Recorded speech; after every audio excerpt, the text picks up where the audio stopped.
Deus zeloso e guardador, se a ti me confiou, a piedade divina sempre me rege, me guarde, me governe, me ilumine. Amém. Em nome do Pai, do Filho, do Espírito Santo. Amém. Vamos sentar um instantinho? Bom, é sempre um desafio, né? Nós falarmos sobre Santa Teresa de Ávila, né?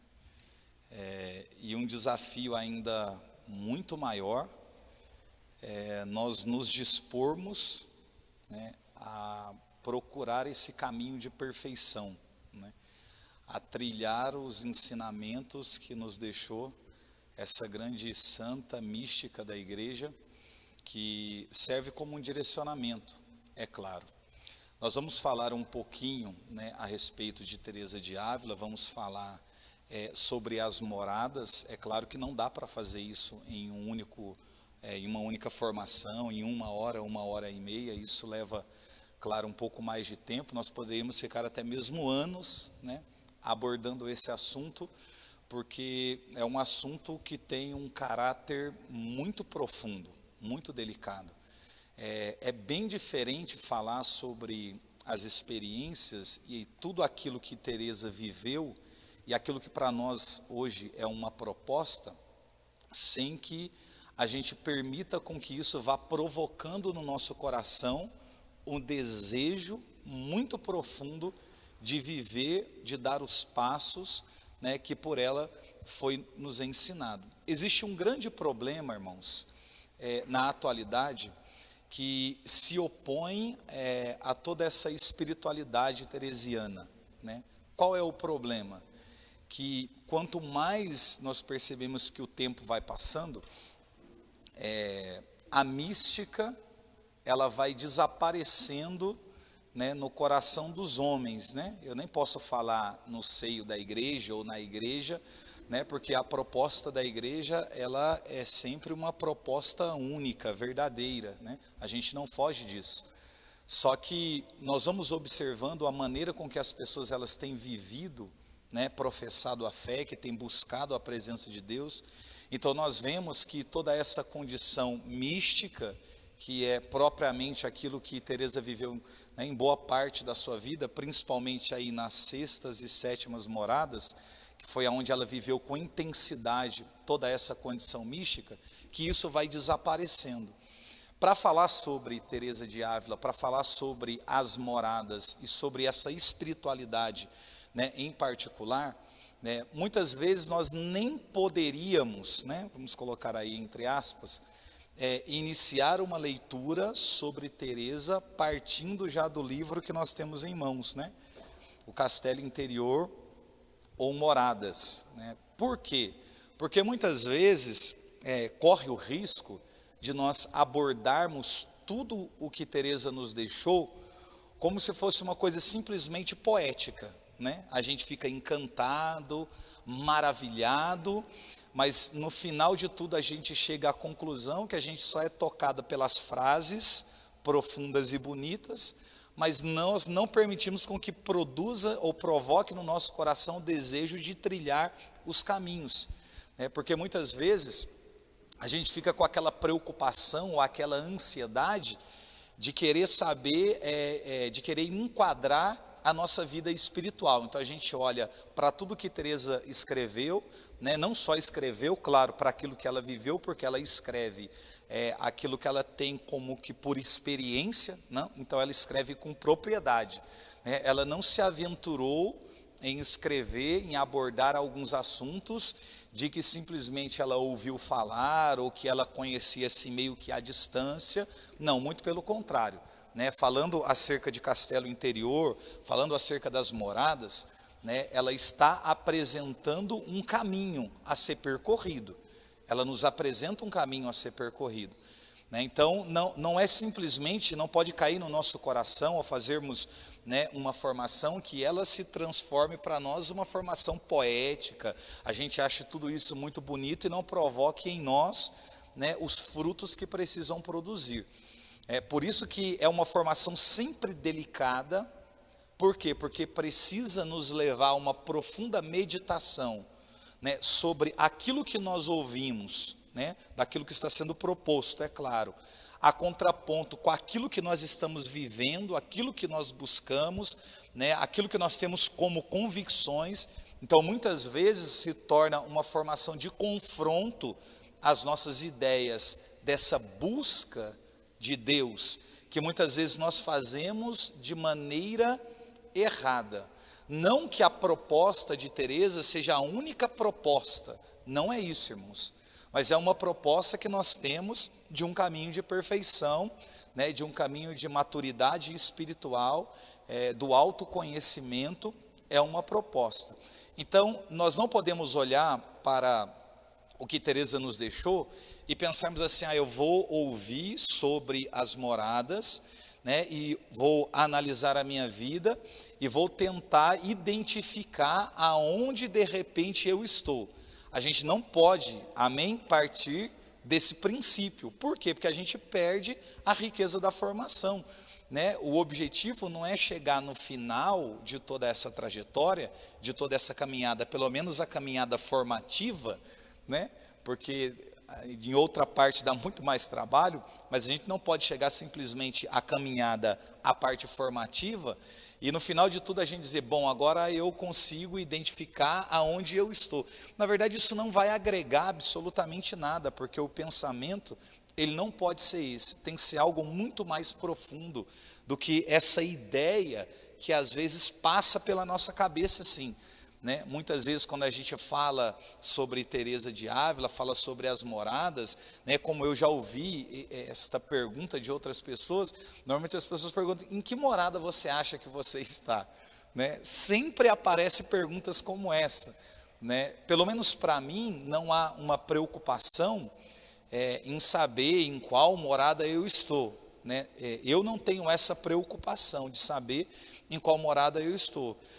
Mas eu tenho uma preocupação, é claro, de estar sempre progredindo, né, de estar sempre evoluindo, de estar sempre crescendo, dando passos aí, né, em direção àquilo que Deus quer. E isso exige muito de nós, né? Então a gente não olha para tudo aquilo que Teresa viveu e escreveu e que nos é apresentado como um caminho, um belo caminho de perfeição, né, e entendermos isso como uma condição poética, né? Dos livros, né, aí escrito que fala sobre a doutora da igreja, o que nós percebemos?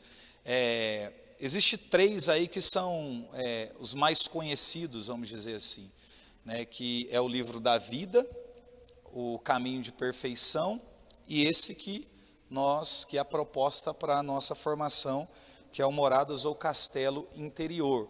Então, o natural, para quem estuda, né, sobre a vida de Teresa, eles normalmente indicam que se vá fazer uma literatura sobre, né, a história e a vida da santa, que inicie-se pelo caminho de perfeição. Quando você pega, por exemplo, o livro da vida, né, vai ser direcionado para um outro aspecto, né?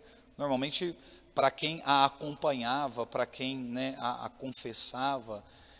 Então, o caminho a ser percorrido, né, por os grandes estudiosos, né, eles nos dão uma orientação que se leia o caminho de perfeição. Por que o caminho de perfeição antes desse livro que nós estamos lendo aqui? Para que haja em nós um entendimento muito claro sobre o que é a vida de oração. Amém? Porque imagine, a gente vem com uma proposta como essa, né, que é uma proposta muito profunda, né, só que na verdade é como se nós não tivéssemos uma estrutura, uma base, muitas vezes, né, para poder alicerçar tudo aquilo que nós vamos recebendo, né, porque a porta de entrada, é a própria Teresa quem vai dizer, para toda essa condição que nos vai ser apresentada, é a oração. Então, assim, não tem como nós fugirmos disso. Não tem como eu querer saber o que são as moradas, ou passar pelas moradas, ou conhecer a vida de Teresa, ou amadurecer e crescer, e trilhar um caminho de perfeição, sem uma profunda vida de oração. Não tem jeito. Então, assim, a partir do momento que vocês olhem para a figura de Teresa, Você já tem que automaticamente acender uma lâmpada, né, na cabeça da gente, sim, vida de oração. Por quê? Porque vai ser a porta de tudo aquilo que a doutora vai nos apresentar, como um caminho que precisa ser percorrido, né? Não tem como nós fugirmos de toda essa realidade. Agora, existe uma outra condição. Quando olhamos não só para a vida de Teresa, mas que é a proposta para nós aqui, mas como olhamos às vezes para a vida, né, dos nossos santos aí de devoção, ou dos santos que nós conhecemos, muitas vezes existe em nós aquela tendência de acreditar que essas pessoas é como se elas já tivessem nascido predestinadas à santidade, como se independente daquilo que acontecesse, elas chegariam aonde elas chegaram. Não é esse o caminho. Todos os homens de Deus, as mulheres de Deus tiveram no seu tempo, da sua forma, na sua estrutura, as dificuldades para poder alcançar aquilo que Deus estava pedindo de cada um deles, né? Então assim, a gente também não pode separar essa condição, sabe por quê? Porque senão a gente pega toda uma condição espiritual e separa ela da nossa humanidade. A gente faz aí, né, uma espécie de dicotomia, como se, olha, né, a nossa humanidade é uma coisa, a nossa espiritualidade é outra coisa. É como se a nossa humanidade ficasse localizado toda a nossa condição de pecado, né, e a gente fosse separando as coisas. Não, o caminho não é esse. O caminho é sempre do equilíbrio, o caminho é sempre do autoconhecimento, o caminho é sempre de trabalhar as nossas misérias, os nossos limites, as nossas fraquezas, as nossas faltas. O caminho é do autoenfrentamento. Irmãos, gravem essa palavrinha no coração, na alma, na mente de vocês. O autoenfrentamento. Se nós não tivermos coragem de enfrentar a nós mesmos de maneira violenta. Quando eu digo de maneira violenta, não é de fazer violência física consigo mesmo, não é isso, mas é de ser determinado, né, de ter vontade, de ter desejo. Se nós não tivermos essa coragem desse autoenfrentamento, também não adianta. É como se fosse uma proposta para nós apresentada, mas que na verdade, no final de tudo, nós vamos dizer que não temos disposição para vivê-las. Todos os santos viveram as suas dificuldades a seu tempo, porque senão a gente corre o risco de achar que assim, não, Teresa conseguiu porque é Teresa. Vocês estão entendendo?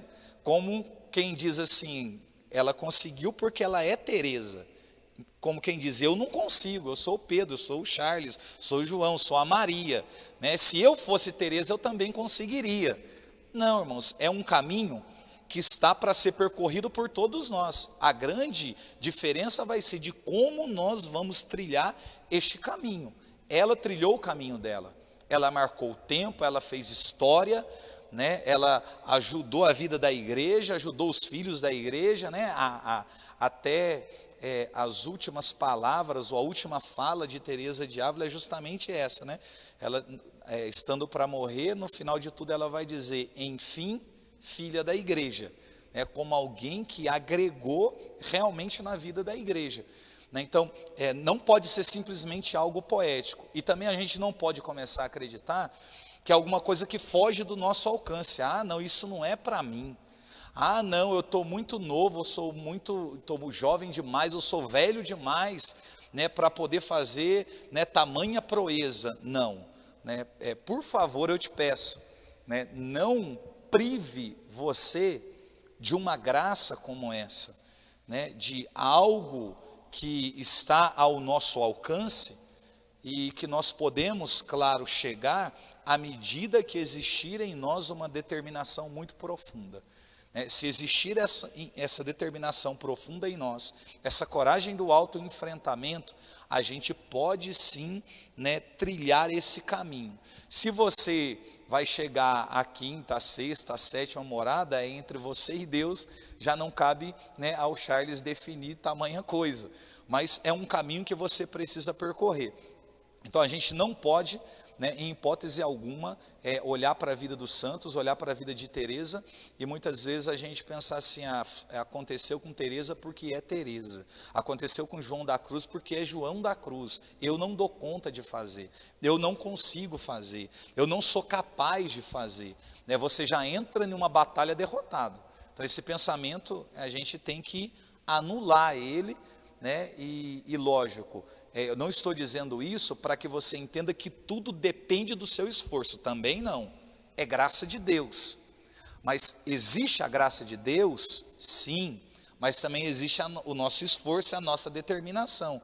Então, ao mesmo tempo que não é algo que depende somente da gente, a gente a gente entende que é algo que é uma graça que Deus nos concede, mas é uma graça que não anula a nossa vontade, o nosso desejo, o nosso querer, a nossa decisão, a nossa determinação. Porque se anula, a gente não chega em lugar nenhum, ou a gente começa a achar que a nossa santidade é da incumbência divina, é Deus que vai me fazer santo e eu não preciso contribuir para que isso aconteça. Nosso pensamento não pode ser esse. Não foi isso que Teresa ensinou. Porque ela, como ninguém, desejou no íntimo do seu coração a perfeição. Ela desejou no íntimo do seu coração a vida de santidade. Nós olhamos para a vida de Teresa e vemos que ela nasce em um período muito complicado. Eu digo um período muito complicado na história da igreja. Ela nasceu em 28 de março de 1515. 28 de março de 1515. É próximo aí a data que vai surgir, que vai nascer o protestantismo. Né? Vai vir o protestantismo. Né? Isso vai florescer. Né? Infelizmente, mas vai acontecer. E é um período muito difícil para a igreja. Né? Só que, da mesma maneira que nós vemos que ao longo da história da igreja, a igreja passou por muitas dificuldades, por muitas situações, por muitos ataques, nós também não vemos somente as dificuldades, os problemas, as lutas, as guerras. Não é só isso. Né? Nós vemos também a ação de Deus, o favor de Deus, o cuidado de Deus, à medida que no tempo em que a igreja é agredida por pessoas, né, por forças externas, Deus levanta também homens e mulheres, para quê? Para dizer através da vida, da vocação dessas pessoas que Deus está atuante, né, para atender a necessidade da igreja naquele tempo. Então assim, entendam, Teresa é uma resposta de Deus, amém? Isso precisa ser claro. A vida de Teresa é uma resposta de Deus, né? Tudo aquilo que Teresa lutou e fez é uma resposta de Deus para poder marcar a vida da igreja, mas para poder também modificar uma mentalidade em um tempo tão conturbado da história da igreja. Ainda enquanto menina, Teresa de Ávila, o desejo que ela tinha, muitas vezes, né, até nas suas brincadeiras, era de brincar de ser irmã, né, freira, de fundar conventos, né, mosteiros, enfim. Era o tipo de brincadeira, ou seja, é como se desde a sua infância, né, já havia no seu coração essa inclinação para as práticas religiosas. Agora, o porquê que as brincadeiras, a mentalidade de Teresa está assim? É claro que é por conta da sua educação, né? Ela foi bem educada, bem formada pelos seus pais. Os seus pais, ela é de origem, né, de família judaica, né, Teresa de Ávila. Os seus pais eram, né, de origem judaica. É claro que convertidos ao cristianismo, mas naquela época, na Espanha, você manifestar, né, essa condição, não de que você é cristão, mas de que você era, né, um judeu, é algo muito complicado, né, mas ela é de origem judaica, perde a sua mãe muito cedo, então a gente já percebe que ela já vai sendo desde nova, já fragilizada, atingido pelas percas, né, quando ela chega à sua adolescência, ela já não conserva com a mesma intensidade, né, aquele desejo que ela conservava enquanto ainda mais nova, né, nas suas brincadeiras, no anseio do coração, no desejo, porque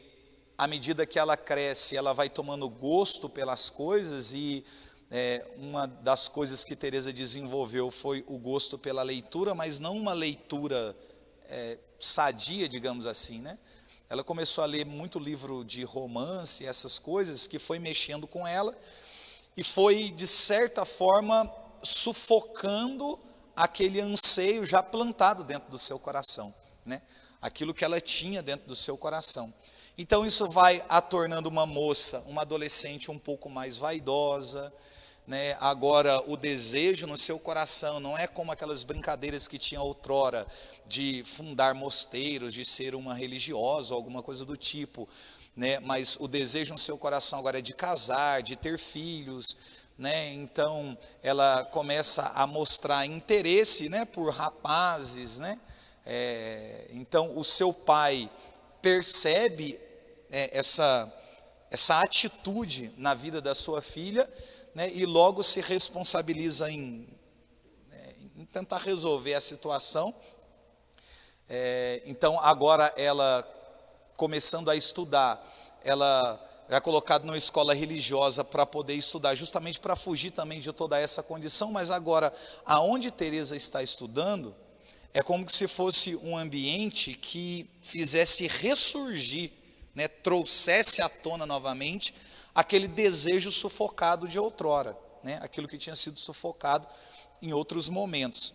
Só que assim, o que nós olhamos na vida de Teresa, preste bem atenção, para que a gente não pense, mas é alguém que já nasceu com uma, né, assim, já foi predestinada a toda essa condição, né? E aí a gente tira da santa, né, da doutora, a gente tira toda a luta, toda a determinação, toda a vontade, né, tudo aquilo que ela teve que lutar, que enfrentar. A gente, é como se a gente tirasse tudo isso, se não foi Deus que a fez assim, ela não teve que passar. É como se a gente dissesse assim, se ela tivesse que passar pelos problemas que eu passo, ela não conseguiria, né? Então assim, vamos tirar isso da cabeça da gente.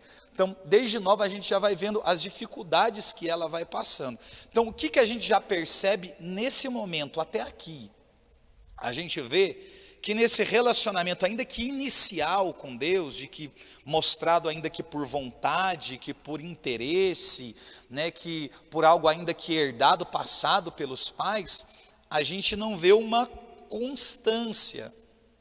Você vê que tem, primeiro manifesta um desejo que dá a sensação de que não, essa menina, ela vai crescer e viver dessa maneira, só que daqui a pouco chega a adolescência, há um esfriamento, aí daqui a pouco ela começa a estudar, e aí aquele desejo volta novamente, né? Então você vai vendo que tem aí os seus altos e baixos, né? Então a gente percebe que nesse caminho que a gente faz, desse chamado que Deus nos faz, né, que a gente precisa percorrer, muitas vezes a nossa vida ela é marcada sim por altos e baixos.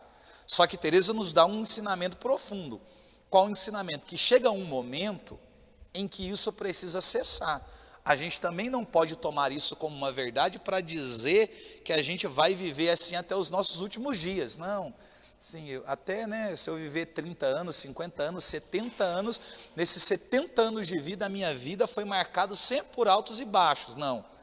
Nesse caminho de perfeição, chega um momento que isso precisa cessar, né? A gente vai entender isso melhor à medida que a gente for avançando nas moradas, né? A gente vai perceber de que maneira a gente trabalha cada coisa, né? De como a gente se posiciona, né? Para que a gente possa enfrentar todas essas situações.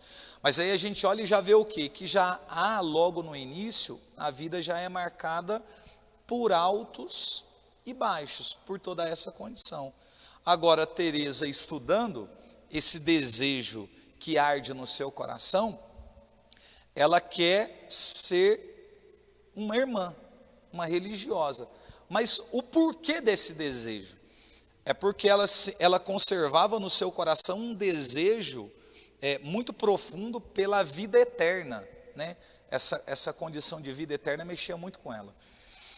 Então, ela conserva isso, claro, dentro do seu coração e na mente dela, para ela ter a vida eterna, a melhor forma possível seria se tornando uma religiosa, né? E ela manifesta o seu desejo para o seu pai não aceita, né? E ela, com esse desejo no seu coração, ardendo no seu coração, ela foge de casa, para depois ela ingressar no Carmelo, né? Outra coisa que eu queria dizer, assim, Teresa de Ávila, ela não é a fundadora do Carmelo, né? Porque tem pessoas que acham que Teresa de Ávila fundou a ordem, né? Não, né? Nem Teresa de Ávila, nem São João da Cruz. Teresa de Ávila e João da Cruz, eles são tidos como cofundadores. Vocês estão entendendo? Como cofundadores, né? Então, olha para vocês verem a importância, né, da figura de um cofundador, João da Cruz e Teresa de Ávila, né? Só para vocês, né, irem se situando aí. Então, a gente olha para Teresa de Ávila agora, já dentro do Carmelo, já no, né, junto com as irmãs. A realidade que ela enfrenta não é uma realidade muito boa. Por quê? Eram ali aproximadamente 200 irmãs, aproximadamente. Só que tem um problema muito grande. Porque imagine vocês, irmãos. Existe uma palavra que ela é manifestada por conta de uma angústia dentro do nosso coração. Decepção.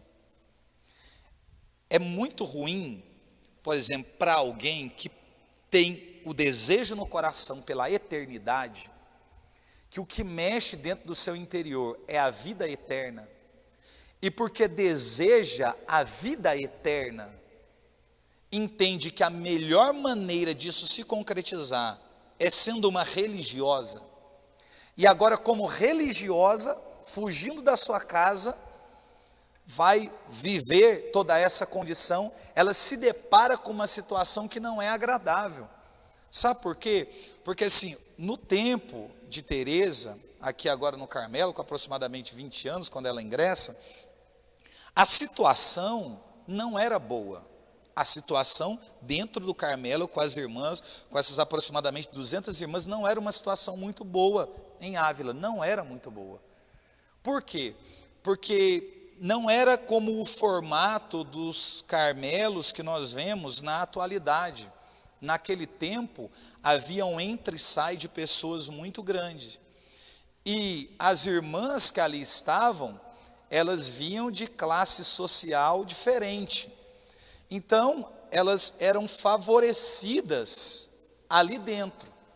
Então, por exemplo, se você vai ao Carmelo, e agora você é uma irmã, uma religiosa, e você tem uma família, né, vem de uma boa família, uma classe social muito boa, essas irmãs, elas eram mantidas, né, financeiramente pelas famílias. Então, existia dentro do Carmelo desigualdade. Não era assim, como a gente pega as primeiras comunidades de Atos dos Apóstolos, né? A gente vai pegando ali, e eles vendiam tudo, colocavam aos pés dos apóstolos, e eles repartiam segundo as necessidades de cada um. Não tinha isso não. Agora imagina isso na mente, no coração de Teresa. Tem de conviver com tudo isso. Ela não é uma mulher rica, ela é uma moça rica, né? Então, quando ela entra para toda essa condição, ela percebe tudo isso, né? É visto ali dentro, há um entra e sai de gente o tempo inteiro, há muita conversa desnecessária dentro do Carmelo, né?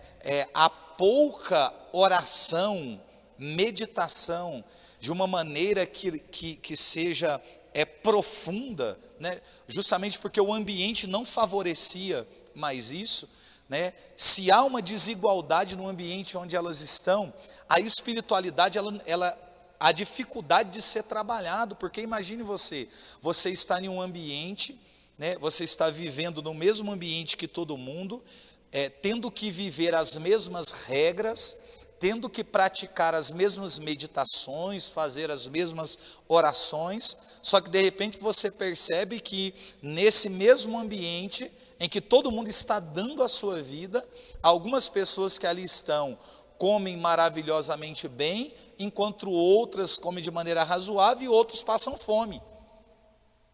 Isso é ruim. Vocês estão entendendo? Então isso é muito desagradável. É por isso que toda a história, né, de Teresa e de João da Cruz, né, e de outras também que vieram, vai justamente no ponto, né, dessa reforma no Carmelo, né, dessa transformação, justamente porque existiam essas condições que não favoreciam, né, aquilo que realmente as irmãs precisavam viver, que eles precisavam viver ali dentro, né? Então era um ambiente que já não era favorável. Aí junta esse ambiente que não é favorável, enquanto tem algumas irmãs que têm muito, enquanto tem outras que estão passando fome, enquanto existem umas que usam um hábito muito bonito e outras estão andando com uns farrapos, com trapo, de qualquer maneira, você vê que é desigual, né? Você vê que há um entra e sai em um ambiente, né? Você vê que há conversas desnecessárias, né? Praticamente o tempo inteiro ali. Então assim, alguma coisa está errado. Alguma coisa está errada, né? Hoje você consegue, né? Para quem conhece, já foi, né? Ao Carmelo fazer uma visita, né? Ou para o contato que de repente nós temos com alguém que foi, né, e viveu toda essa condição. Você consegue imaginar isso em um Carmelo hoje, na atualidade?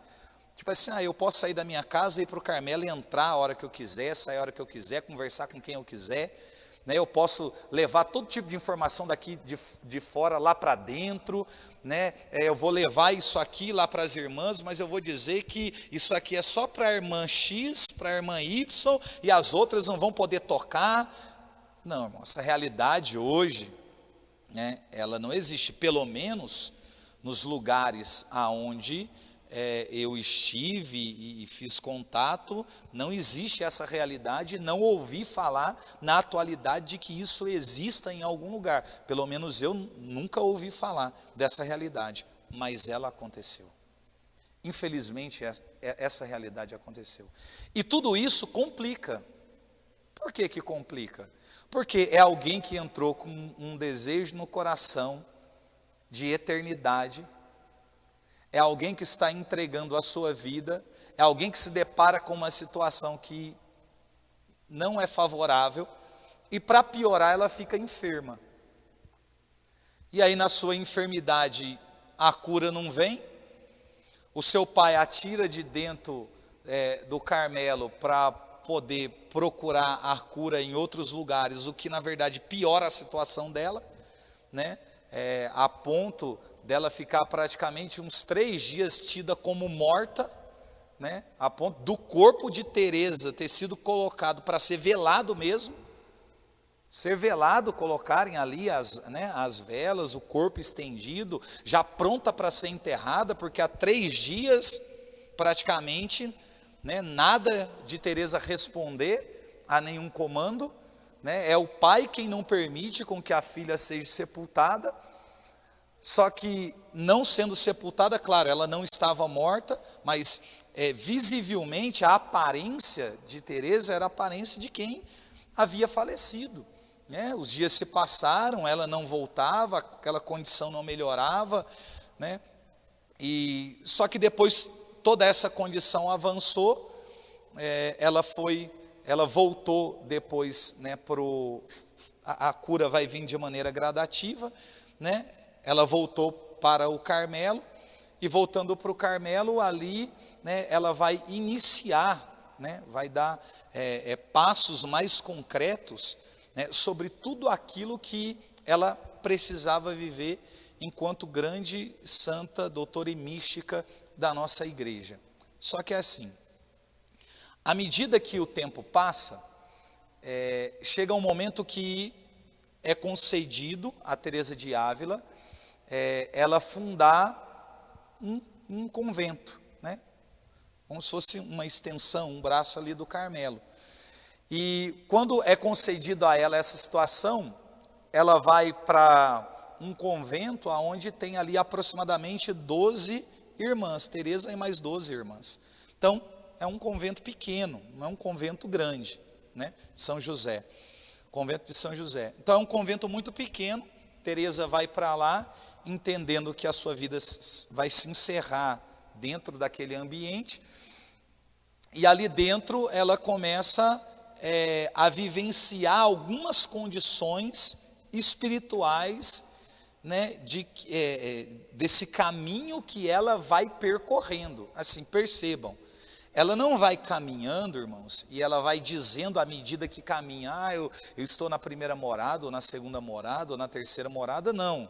Essa ideia, esse pensamento, ele vai ser escrito lá na frente, porque esse livro aqui, né, As Moradas, isso aqui foi escrito quando ela estava na 7ª morada. É por isso que não é um livro assim que a gente pode ler de qualquer maneira, né? Que a gente pode ler de maneira poética, de que a gente, eu vou ler sem uma base de oração. Não, é por isso que não se aconselha, né, começar imediatamente por este livro, não se aconselha, né, em relação a Teresa, né, mas aqui, é claro, nós temos um caminho com Deus, né, nós estamos dando passos com Deus, e vamos fazer isso de maneira muito tranquila, porque não tem como ser de outra maneira, tanto a parte formativa, mas principalmente aquilo que a gente precisa pôr, a gente precisa colocar em prática. E olhem só para vocês verem como é que é. Já dentro daquele convento de São José, começa a acontecer com Teresa algumas condições místicas. Toda essa condição mística, ela fica evidenciada nas 6ª e 7ª moradas. Amém? Então não pense que você vai viver toda aquela condição, né, de transverberação, por exemplo. A transverberação é na 6ª morada, né? Então não pense que a gente vai ver toda essa condição, né, nesses passos iniciais que a gente está dando, né? A gente sabe que Deus pode fazer de tantas maneiras aquilo que Ele quer, mas da maneira com que é a proposta da formação para nós aqui, a gente vai trilhar um caminho, amém?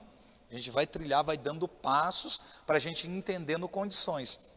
Então, este livro aqui é escrito na 7ª morada. Então, imagine o estado espiritual que essa mulher está. Isso é muito profundo. Porque assim, enquanto a 6ª morada, ela é uma morada onde existe muita luta, ainda muitas dificuldades, vamos colocar assim, né? A 7ª morada é a morada de mais tranquilidade, né? Para quem estuda sobre a vida de Teresa, diz que é o momento aonde o santo ou a santa, no caso, já não peca mais, né? Já não existe pecado, né? Então imagine a serenidade, a prudência, a paz, a sabedoria de uma pessoa na 7ª morada. Você imagine a paz, a tranquilidade, a serenidade, a certeza com que ela escreve o que está aqui. É por isso que é um desrespeito às vezes, né? Às vezes não, é até um desrespeito muito grande nós querermos ler e aplicar, viver de qualquer maneira. Não tem como, né? Não tem como nós construirmos um castelo de cima para baixo, né? Um castelo no caso de Teresa, né? Ela usa essa expressão castelo interior justamente por conta de Ávila, né? Rodeada de castelos, e era a condição, né, da época. Então isso era muito vivo, né, dentro dela.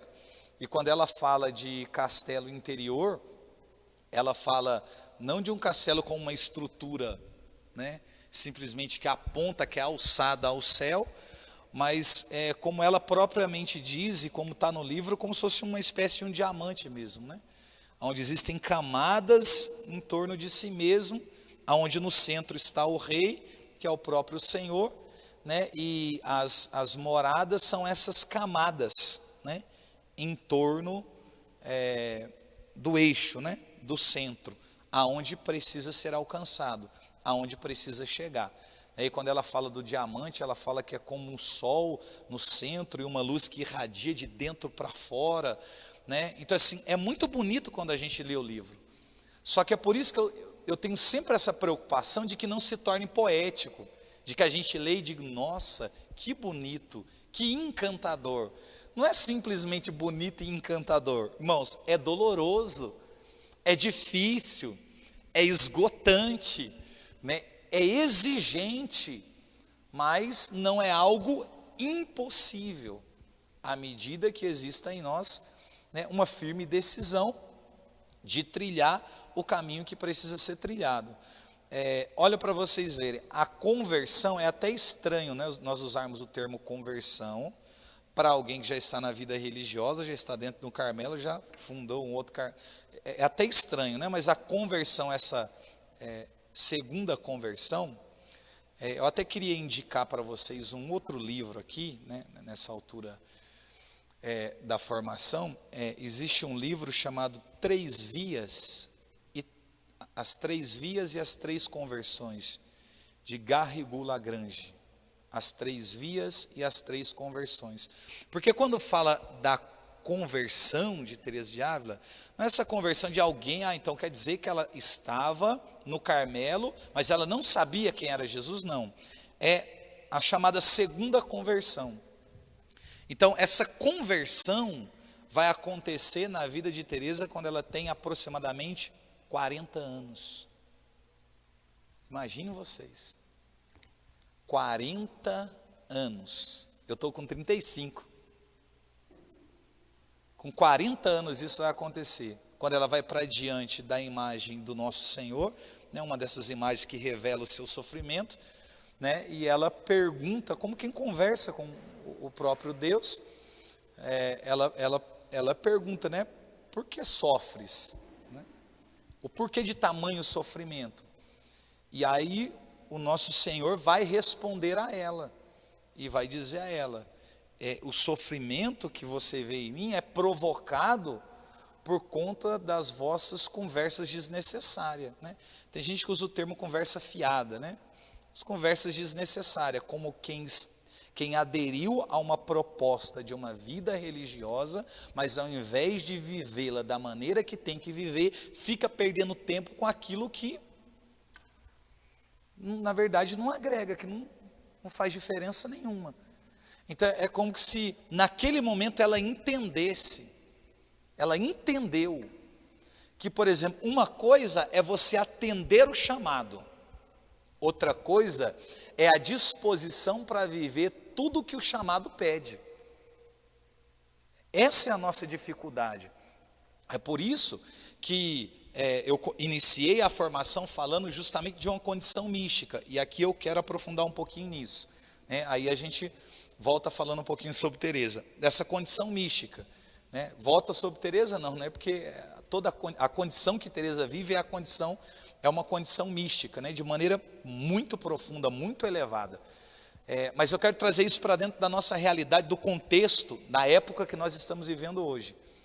Para muitos, aquilo que os santos viveram, aquilo que Teresa viveu, é só poesia. Ou é uma coisa que alguns entendem como uma verdade, mas que ficou presa ao passado.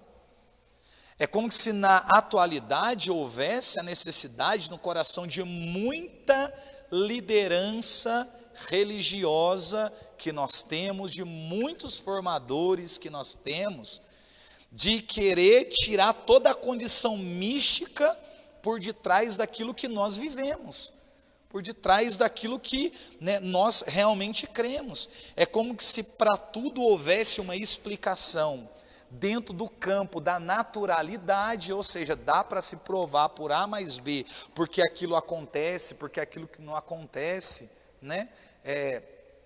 Tanto que uma das dificuldades de Teresa, quando ela escreve um dos seus livros direcionado aos confessores, era justamente por ela ter a dificuldade de entender, por exemplo, quando ela quando ela na verdade recebeu, começou a viver toda aquela condição mística, ela mesma não sabia se aquilo era uma condição de Deus ou do diabo. Ela não sabia. E olha que nós estamos falando de Teresa de Ávila. Ela não sabia. A gente pode olhar para tudo isso e pensar, mas como assim? Né? Uma condição mística e a pessoa acreditar que de repente aquilo dali pode ser do diabo? Gente, entenda uma coisa. Uma das características muito forte e marcante na vida de um santo é a humildade. Existe um santo chamado São Paulo da Cruz, eu gosto de falar muito sobre ele. Tem um tempo que ele faz uma quarentena, e em um desses dias dessa quarentena que São Paulo da Cruz vai fazendo, ele escreveu um livro, e ali ele vai narrando cada dia o que aconteceu. Então tem dia que ele diz assim: hoje eu fui à missa e não prestei atenção em absolutamente nada daquilo que o sacerdote estava falando. Hoje eu fui à missa, né, e no momento da consagração eu estava disperso, e mesmo assim eu ainda fui comunguei o corpo do nosso Senhor e não deveria. Aí em um desses dias ele chega em um dia que ele diz assim: hoje eu descobri que eu sou pior do que o demônio. Olham para vocês verem. Aonde São Paulo da Cruz está? Em uma quarentena, para ele escrever as regras da congregação, né? Ele é fundador dos passionistas, São Paulo da Cruz, faz uma quarentena para escrever as regras, e ali, no meio daquela quarentena, chega um momento que ele diz: eu descobri que eu sou pior do que um demônio. Gente, a gente está vivendo em um tempo onde está todo mundo se autopromovendo, infelizmente. Parece que dizer que pode, que sabe, que faz, eu sou profeta, sou isso, aquilo, parece que é algo, né, assim, é um discurso muito comum na boca de muita gente hoje, como que se, né, parece que assim, a humildade desapareceu. Não que você tem que chegar também se rebaixando, não é isso, mas existe realmente aquilo que você sente acerca de quem você é, de como você vive. Então, um dos livros de Teresa, ela escreve justamente por essa condição, que ela não sabe se aquilo que ela está vivendo, porque aquilo é novo para ela, né? Imagine você, né? Pelo menos imagine, isso a gente consegue fazer. Se em uma hora ou outra no terço, enquanto nós estávamos rezando ali diante de Nossa Senhora, ali, se em um desses dias você estiver rezando e de repente você começar a levitar. Sim, imagina, né? Porque imaginar dá. Pelo menos na imaginação, de repente, a gente consegue. Para você e para quem está em volta, gente, é assustador. Não é assustador? É assustador. Se eu ver alguém levitando do meu lado, eu vou pensar: meu Deus do céu, o que é isso? Porque assim, eu não vou ter um pensamento: está levitando. Isso é normal, isso acontece comigo direto quando eu estou rezando em casa. Não. Assim, eu vou olhar e falar: meu Deus, o que é isso? Vou olhar e falar: meu Deus, que pessoa é essa? Ao mesmo tempo eu vou pensar: rapaz, isso é de Deus ou não é? O que é isso? Porque é uma mistura de sentimento dentro da gente. Ao mesmo tempo que a pessoa pode achar que é de Deus, ela acha que de repente não é. Vocês estão entendendo? Na atualidade, infelizmente, toda essa condição é uma condição que, assim, para muitos, não vou dizer para todos, é claro, né? Para muita gente, isso é loucura. Entendeu? Para muita gente, isso não vai acontecer mais. Para muita gente, tudo dá para ser explicado, né? Para muita gente, tudo dá para você explicar através da psicologia. Tudo dá para você explicar de outras maneiras. Não, gente, nós não podemos tirar toda essa condição mística, porque a nossa igreja, ela nasceu dessa maneira. Ela nasceu do lado aberto de Jesus na cruz do Calvário, de um Deus que se fez homem. Olham para vocês, vê? Vocês querem mistério maior do que isso? De um Deus que se fez homem, que foi gerado no ventre de uma mulher, sem que essa mulher precisasse ter tido relação sexual com o homem. E que mesmo após o nascimento, a mulher permanece virgem, antes, durante e depois do parto. De que morreu na cruz, subiu para junto de Deus e não nos deixou órfãos, enviou o Espírito Santo, que assiste a igreja há mais de 2000 anos.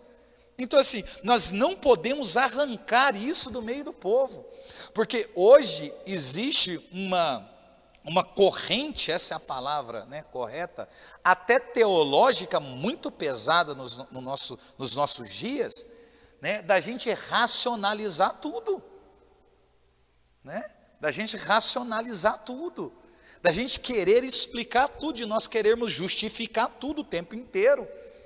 Então, os místicos, né, para muitos, na atualidade, são o quê? São loucos, esquizofrênicos, problemáticos, histéricos. É claro que existe muita gente assim, não poucas, muita. Tem muita gente que, né, aquilo que ela está vivendo não tem nada de místico, é histeria mesmo, é loucura mesmo, é desequilíbrio mesmo, né, a gente sabe. Mas também existem pessoas, ainda que sejam poucas, mas existem pessoas que levam a vida espiritual com seriedade, existem pessoas que têm o desejo no coração, realmente, em aprofundar a sua espiritualidade. Gente, é por isso que nós estamos fazendo uma formação como essa. Quem é que quer na atualidade fazer uma formação com este caráter, com este peso, a não ser que seja com um tom poético, é claro, para muitos, né? Como olhar para a vida de Santo Agostinho e ficar só nas poesias, né? Vamos ficar só nas poesias de Agostinho, não, a vida não é assim, a vida do santo não foi assim, a nossa busca não é assim. Existe uma exigência em nós, e existe uma exigência, precisa existir uma exigência colocada pelo próprio Deus, uma exigência que precisa ser colocada por nós mesmos. Porque se o nosso primeiro chamado por sermos batizados é a santidade, há em nós esse desejo, essa vontade pela santidade, essa vocação, por que não? Vocês estão entendendo? Por que não? Aí nós olhamos, né, para a atualidade e nós percebemos, mística, gente, vocês podem ter certeza do que eu estou dizendo, e não digo assim por mim mesmo, mas porque é um pensamento de muita gente, né, que busca a Deus, que formam pessoas, que estudam muito, mas muito mais do que eu. Se no fim, né, no final de tudo, só vai suportar permanecer na igreja os místicos. Mas eu não digo simplesmente os místicos, somente aqueles que têm experiências místicas, não. Mas as pessoas que realmente acreditam nessa condição, que acreditam. Porque imagine, a gente pega Santa Gema Galgani, aí diz que às vezes o anjo da guarda aparecia para Santa Gema Galgani. Você imagina se você chegar com esse argumento para alguém, a pessoa vai ter que reação perto de você. Você fala, olha, ontem eu estava em casa rezando, meu anjo da guarda me apareceu e me disse isso, isso e isso. A pessoa vai pensar, essa pessoa não está legal, ela não está batendo bem. É claro que a gente tem que ter muita seriedade no coração, né? Não dá para sair inventando as coisas, né? Porque infelizmente os tempos que nós vemos muito isso, né? Nos dá o sentimento, pelo menos pelo discurso, pelas palavras, né? O excesso de visões, de que assim, se juntar todos os místicos, os grandes místicos da igreja, todos os santos, não dá 0,1% dos homens e mulheres místicos da atualidade, porque hoje o que tem de gente que vê, o que tem de gente que sente, o que tem de gente, é uma coisa absurda. O tanto de pessoas que têm dito, que têm conversado com Nossa Senhora mundo afora, é uma coisa absurda. E assim, eu digo isso com o maior carinho e cuidado. Lógico que todas essas visões particulares, elas passam, é claro, por uma investigação pelo crivo da igreja, mas assim, gente, Eu não consigo imaginar que Nossa Senhora, ela é contraditória, que ela aparece em um mesmo país para 50 pessoas diferentes, em cada lugar ela está dizendo uma coisa sobre o mesmo assunto. Espera aí. Então, é tanta gente que vê Nossa Senhora, é tanta gente que propõe situações.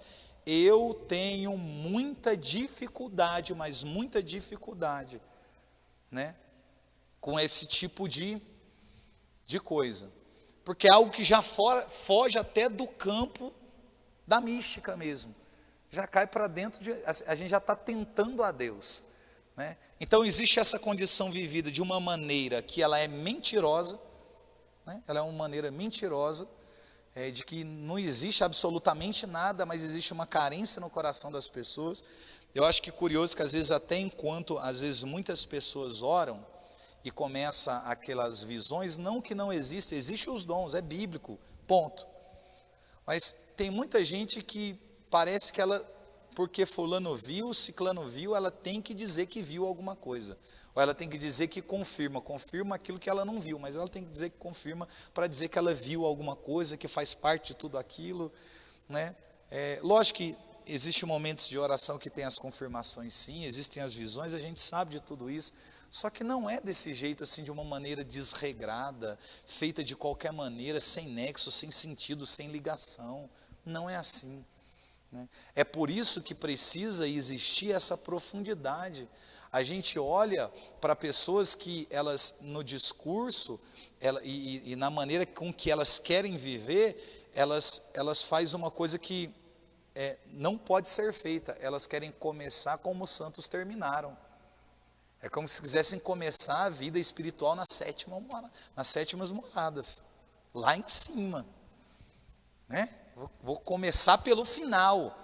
Eu já estou em um estado em que eu não peco mais, ou que eu já sou transverberado, ou transverberada, no ápice de tudo, sem ter que fazer o caminho, o trajeto de percorrer tudo isso.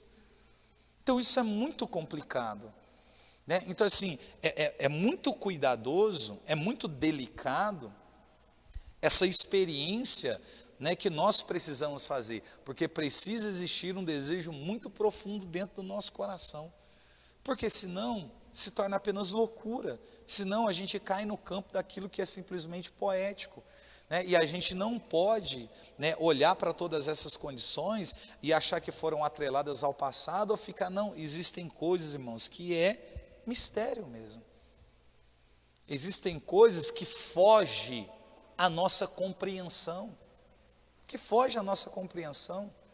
existem coisas que não dá para você explicar, que a gente não consegue palavras, adjetivos, para poder explicar algumas condições, a gente não consegue. Então tem coisas que sim fogem da nossa compreensão, existem coisas sim que não serão explicadas, porque não cabem explicação, existem coisas que é no campo da vivência, da prática. Então isso não pode ser retirado de nós, isso não pode sair de nós, né? Então é um desejo no nosso coração que precisa existir, é uma continuidade que a gente precisa dar, é um progresso na vida espiritual que a gente precisa ter, mas sem retirar toda essa condição espiritual, porque se a gente arranca tudo isso, a gente não chega em lugar nenhum, né? É como se você batesse na porta, alguém atendesse e dissesse, pode entrar, e você dissesse, não quero, eu vou ficar aqui mesmo. Então, assim, se você não quer entrar, para que você bateu na porta? Então não se faz um trajeto, um caminho pela metade.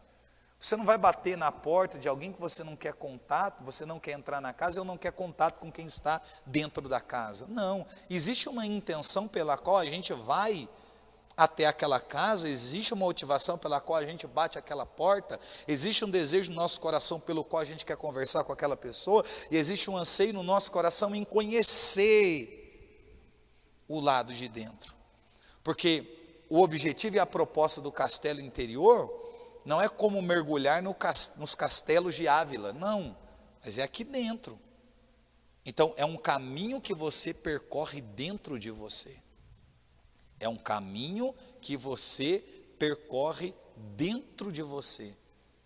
que quando você chegar no lugar mais belo da alma, como diz Teresa, ali está Deus. Então é um mergulho que você faz dentro.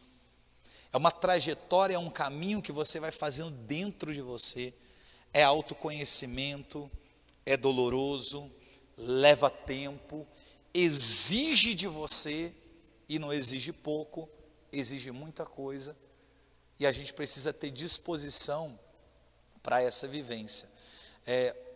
O tempo em que Teresa ainda está, ainda com aquelas 12 irmãs, né, quando ela sai para poder fundar o Carmelo em São José, saíram com ela entre 4 e 5 irmãs para poder fundar ali, depois vieram outras vocações, mas ali onde ela está, com aquelas 12, ali as irmãs já começam a perceber que Teresa é uma mulher diferente. Diferente. Por quê? Porque como elas convivem no mesmo espaço físico, à medida que Teresa vai para as suas práticas de oração, a sua busca em Deus, as irmãs começam a ver literalmente algumas coisas acontecendo com Teresa de Ávila, como ela levitar, por exemplo, entre outras coisas. Mas isso se torna perceptivo. Vocês estão entendendo? Isso é percebido. Agora imagine você tem ali uma priora, uma líder,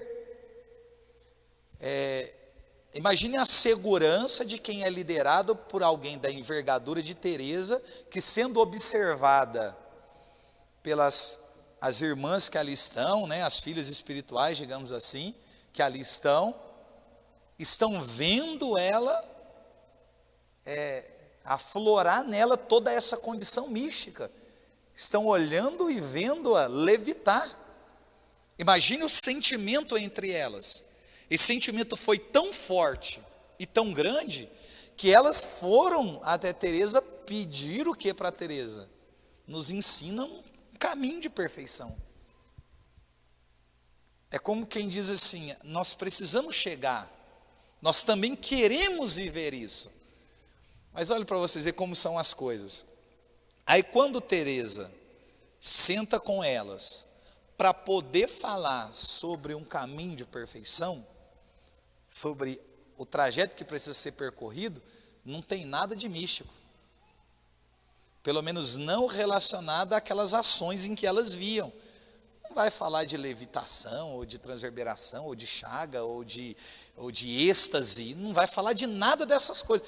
Ela não toca no assunto, ela não toca no ponto. Ela conversa sobre outras condições, por quê? Ela é sábia, ela é muito sábia. Porque não é uma condição que se explica, gente. Olha, hoje nós vamos ter uma aula para nós explicarmos o que é levitação. Uai, então quer dizer que no final de tudo o formador ou alguém no meio da assembleia vai vir aqui à frente e mostrar como é que faz? Tipo David Copperfield? Não, vocês estão entendendo? Não tem como, não é desse jeito. Tem coisa, olha, alguém vai vir aqui e vai mostrar as chagas e explicar como é viver chagado. Não tem como, tem coisa que não dá, são realidades que elas são vividas, elas são acompanhadas por pessoas próximas também, né, que de certa forma sofrem e participam de tudo aquilo, mas não é uma condição que poderia ser atendido pelo pedido das irmãs, olha, nos ensina este caminho, como quem diz, nós também queremos viver aquilo que vemos. Se elas podem viver aquilo que elas estão vendo, o que Teresa apresenta? O caminho. É como quem diz, eu só posso te mostrar o caminho.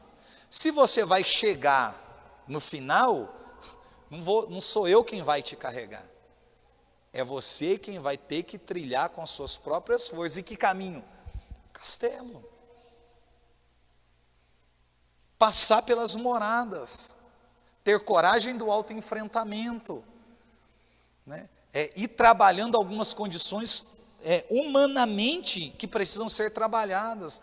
Claro, sempre com auxílio da busca, da oração, de um desejo no coração muito forte, muito profundo. Isso tem que ter no coração.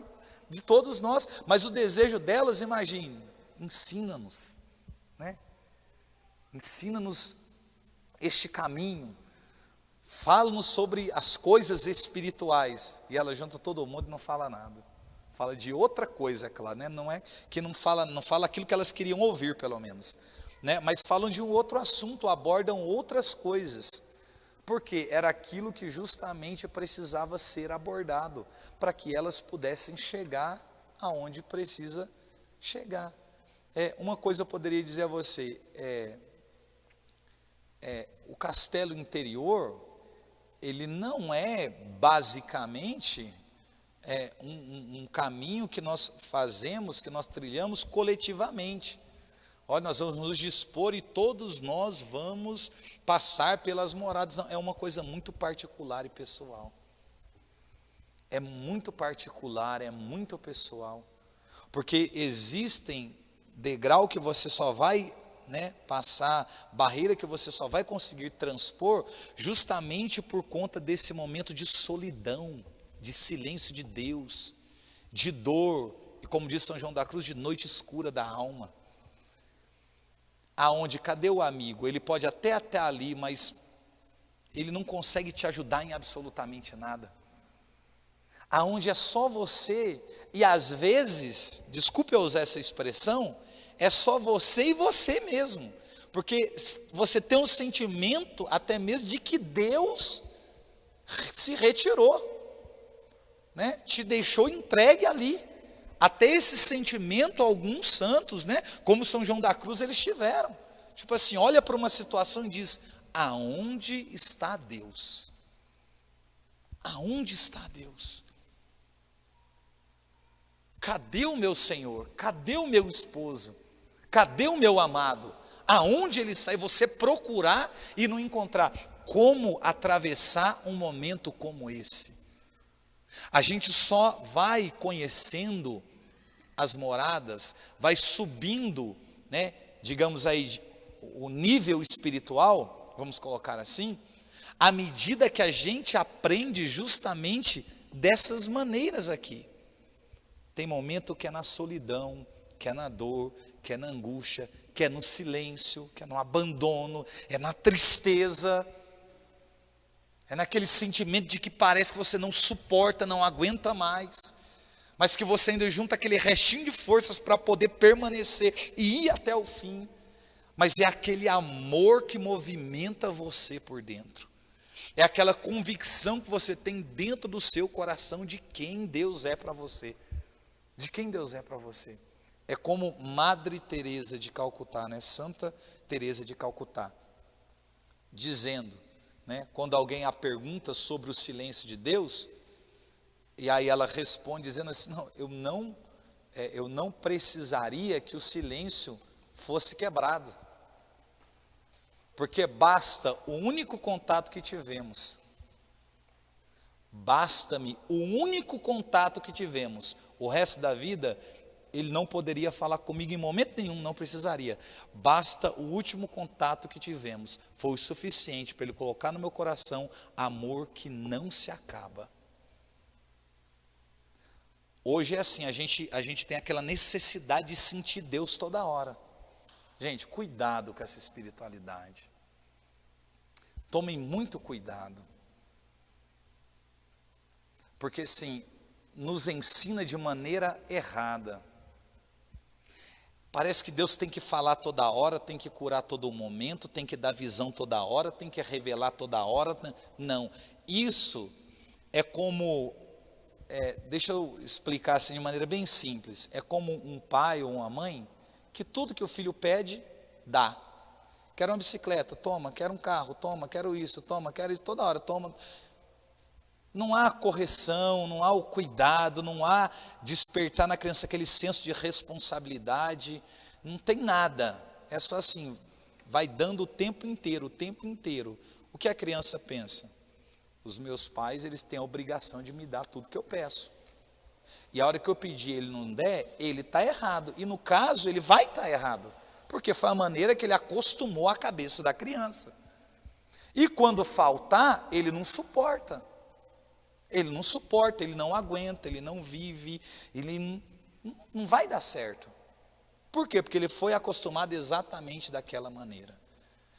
Eu sempre digo, tomem muito cuidado com esse tipo de espiritualidade que arrancam de nós esse silêncio, sabe? Essa contemplação, essa meditação, essa solidão no sentido positivo, né? Aquela solidão original, como diz o Papa João Paulo II, né?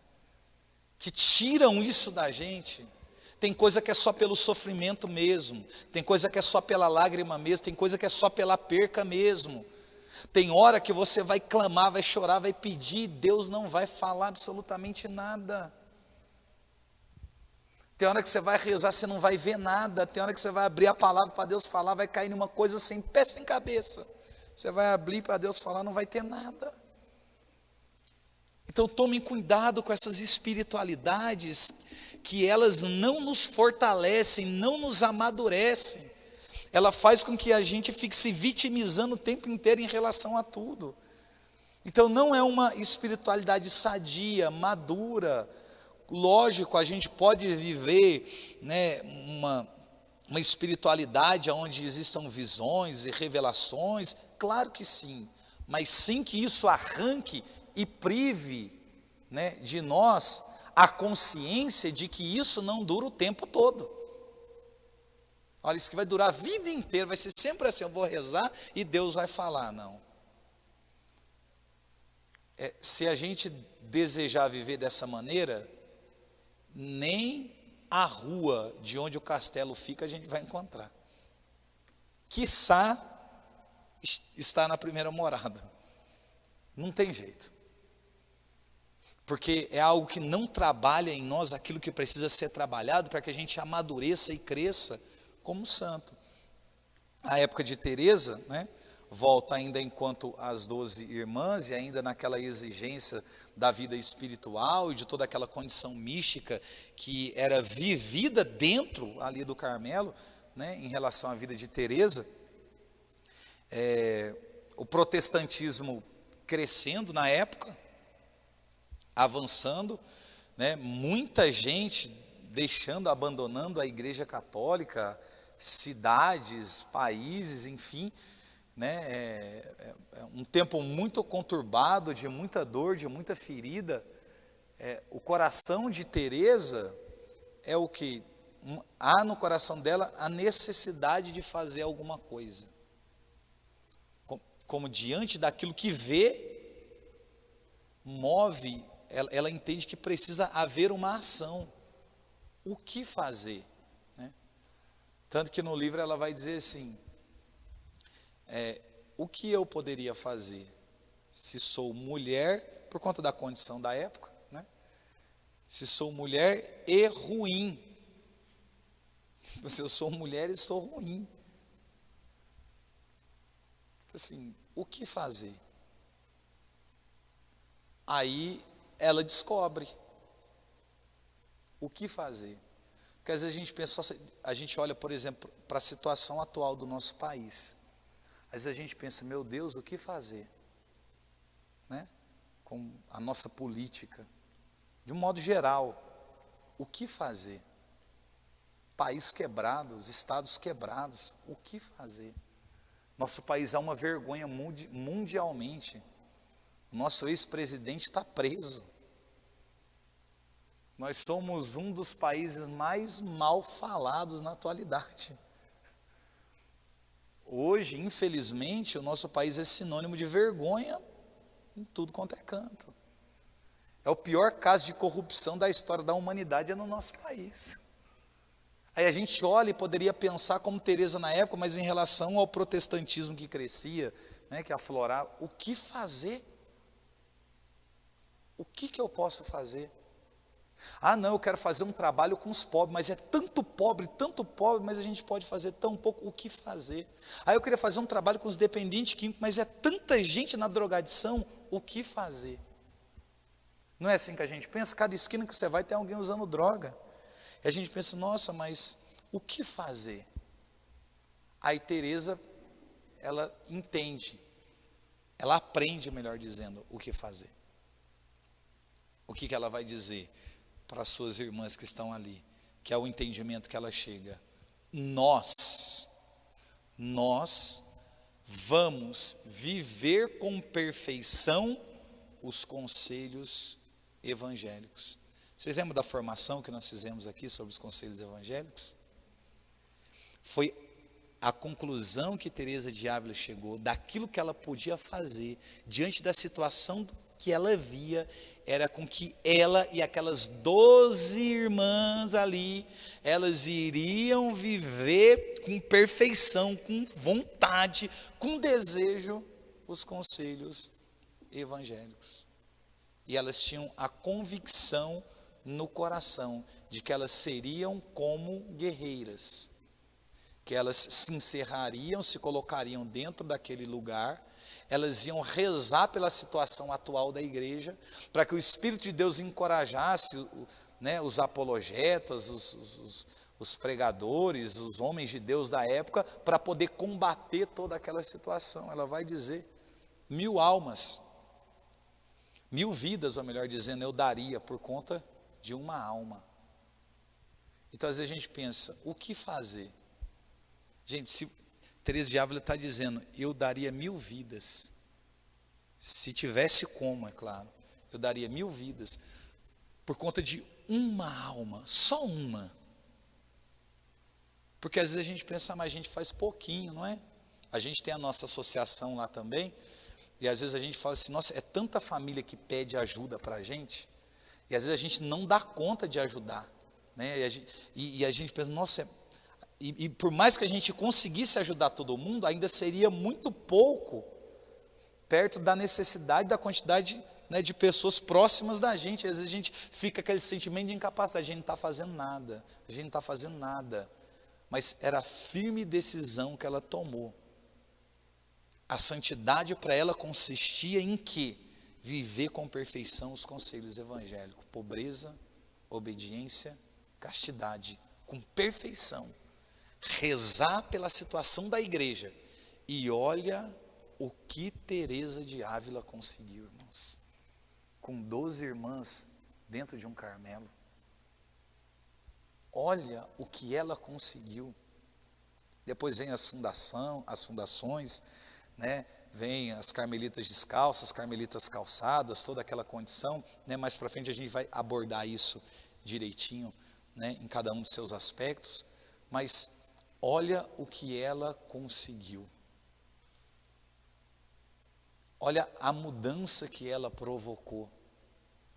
Toda esta formação dos passos que nós estamos dando é um caminho, claro, de perfeição, é nós mergulharmos dentro do nosso interior, sim, com coragem, né, com força de vontade dentro do nosso interior. A coragem do autoenfrentamento, é a coragem do autoenfrentamento, mas acima de tudo, sem nunca sair da nossa mente. Irmãos, a espiritualidade é mística. É mística. É mística. Por mais que nem todos, ou ninguém, nenhum de nós aqui, viva nenhuma dessas condições místicas que Teresa ou outros santos da igreja viveram. Enfim. Mas que a gente entenda e aprenda que essa caminhada ela só pode ser feita com essa mentalidade.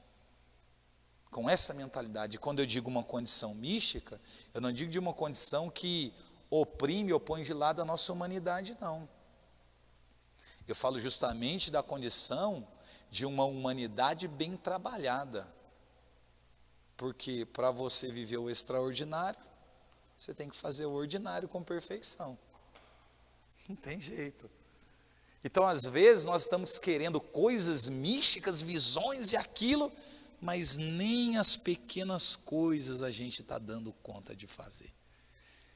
Então, é a coragem de nós reconhecermos quem nós somos. Eu não sei quem você é, mas eu sei quem eu sou. Eu sei quem eu sou. E porque eu sei quem eu sei que eu estou distante de onde Deus quer. Só que assim, eu vou desanimar porque eu estou longe? Não posso. Eu tenho que de alguma maneira tentar chegar onde Deus quer.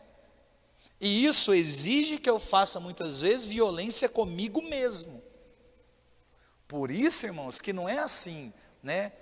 Só para a gente encerrar, não é assim, não, eu queria que Deus mudasse a minha vida, ou que eu fosse uma pessoa mais espiritual, aí de repente eu vou pedir para o irmão vir e rezar por mim, como que se a pessoa tivesse o poder de rezar pela outra e introduzi-la nas moradas. Não, filho. Sim, trabalha o teu caráter, resolve as tuas questões, se olha no espelho e começa a dizer como eu sou mentiroso, sem vergonha, incrédulo, mascarado, falso, bruto, ignorante, arrogante, orgulhoso, prepotente. Meu Deus, mas eu não quero ser assim. Até o momento eu estou assim, às vezes eu tento lutar, mas hora e outra eu tenho essas recaídas. Me ajuda, é a oração, é você reconhecer na oração, é a oração que vai te introduzir aonde você precisa entrar. Então esse reconhecimento é quando você se vê, é quando você se olha, não como você se desenhou, ou não como te desenharam, mas como você realmente é. Eu não posso simplesmente me olhar, me ver e ver aquilo que não foi construído. Não. Eu tenho que ver o quê? Realmente as minhas misérias, as minhas faltas, as minhas falhas, a minha pequenez, os meus limites, os meus deslizes, os meus erros, e lutar com todas as forças para não cometê-los. Para que isso na minha vida sejam situações que foram deixadas para trás, como quem vai da primeira morada à segunda, das segundas moradas às terceiras, e aí por diante. É um avanço, é um progresso, é contínuo, é uma luta, é um empenho que precisa existir em nós. Não pode ser simplesmente algo de caráter formativo que não nos leve a um desejo de caminhada. Não. Né? E assim, encerrando pela segunda vez, né? Tem coisa que assim, eu acho muito interessante, como Teresa de Ávila é uma das baluartes da comunidade de vocês, Deus os abençoe. Assim, é aquela dinâmica mesmo que nós ouvimos, o santo é quem, né, procura. Então assim, vocês estão sabendo para que vocês estão sendo procurados, né? Assim, dá para vocês entenderem, amém? É só a caráter pastoral agora, porque se a gente começa a crescer, a entender melhor, a viver melhor o carisma, a partir do momento que a gente começa a conhecer de uma maneira mais profunda a vida dos baluartes. Então assim, esta doutora não pode ser uma figura estranha para vocês não, né? Se alguém perguntar assim, onde estão os teresianos? Eu tenho que dizer, lá na comunidade de Recanto do Espírito Santo, tem uma galera boa lá. Mas ao mesmo tempo, é claro que cada santo com a sua particularidade, com as suas exigências, né? É claro que vocês não vão fazer exatamente os mesmos passos, mas é um caminho, é uma proposta, que cada um aí vai viver à medida da sua busca, mas é uma proposta já estabelecida para que vocês vivam. Por quê? Porque é aquilo que vai dar base a vocês para suportar tudo aquilo que está por vir. Para que Teresa chegasse a nos escrever uma obra como essa, ela chegou na 7ª. Está vendo? Há um tempo atrás, outro falou assim, nossa, por que você não escreve um livro? Aí às vezes eu fico pensando, meu Deus, essa mulher escreveu isso aqui na 7ª morada, eu nem sei em que morada eu estou, se eu estou em algum lugar para escrever livro, o que será que não vai sair de um livro? A gente fica olhando assim, vai, né, assim, fazendo essas comparações, né, e vai vendo que a gente ainda está muito aquém de muita condição, né? Não que isso nos impossibilite de escrever alguma coisa, não é isso. Mas a gente vê que a riqueza da obra é algo muito profundo, né? Não é algo que pode ser lido de qualquer maneira, vivido de qualquer maneira, que tem que ser passado de qualquer maneira, né? Muito pelo contrário. tem que ser algo muito bem digerido, mastigado, meditado, né? A nós terminarmos tudo aqui, você ainda precisa, né, após o momento de adoração, de oração, voltar para sua casa e ainda ir fazendo esse exame de consciência, né, ainda mergulhando dentro de você, ainda se abrindo, né, para a oração, de buscar a Deus, de rasgar a tua alma e o teu coração, né, para que a gente possa chegar aonde Deus quer. Amém? Em nome do Pai, do Filho, do Espírito Santo. Amém.